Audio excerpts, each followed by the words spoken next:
I love taking care of people. I love making people happy. I love creating an experience for people that they remember. And I think ultimately all of that has kind of led me to working in hospitality.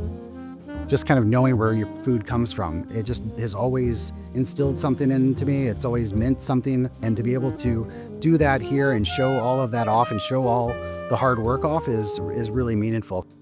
Just enjoy the experience. We'll do the work.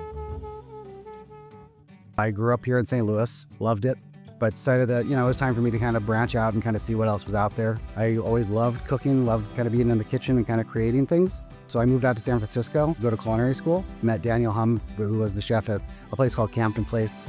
Worked with him for a couple of years. He got the opportunity to go take over at 11 Madison Park in New York and offered me a job.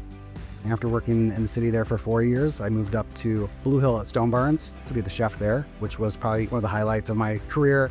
So Blue Hill at Stone Barns is the preeminent farm-to-table restaurant in the United States. I had the opportunity to start off working in both the front of house, but also working on the farm hands-on.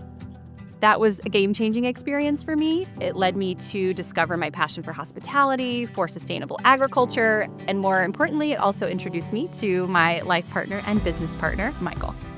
After several years of doing that together, it was time to maybe take a leap and branch out on our own.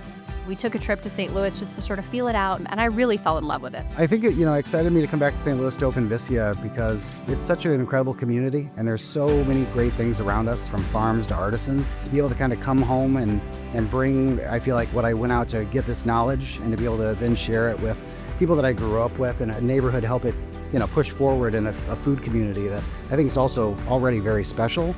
So our original restaurant is Vicia, kind of our flagship experience, really focused on seasonal cooking, an evolving menu, and wonderful hospitality. We also opened Winslow's Table, which is sort of like the casual offshoot to Vicia. So it's a place that's open all day. You can bring your family, breakfast, lunch, and dinner, super casual, but the same great ingredients and wonderful service. And finally, we opened Bistro La Florissant, which is a beautiful, intimate French bistro located in Clayton that really celebrates modern French cuisine with fantastic wine in a really chic atmosphere. I think my evolution as a chef has really kind of transformed more into a mentorship program. I don't care about culinary school. I want you to come in. We'll teach you everything you need to know. We'll invest a lot of time, and I love to just see people grow from that kid that maybe was scared to come into the kitchen the first day to working with us for 4 to 5 years, or someone like Jane who started with us as a part of the opening team and now is running the kitchen at Vicia. There's so many things that I want to learn from inside and out, front and back. It's always challenging, no matter how much experience you have. It's just a matter of how would you work as a whole team, and I see that here. The most rewarding on cooking is to see our dining room always full with a happy guest. Whenever they take up the first bite and they have their smile and jiggling their head, that's the most rewarding I could ever felt. That's the hard work that we did for today. That's good for me. All I want is for people to have a good time and enjoy the food that we create. The garden is one of the most exciting parts of our restaurant. Everything from herbs to flowers to some vegetables we try to utilize in the restaurant daily, from Swiss chard to parsley and cilantro and basil and different peppers. Vicia is really driven in large part by our edible garden, which is just outside the restaurant. It's really like an endless array of things that we get to choose from, and the bartenders here have kind of like a candy store in their backyard, which I think is really unique. And it's a way for us to connect the garden to the experience here oftentimes and have a conversation with the guests about why this drink is unique and special. I'm from Philippines, where my grandma can just pull up a plant of peanut and you have boiled peanut in the afternoon snack.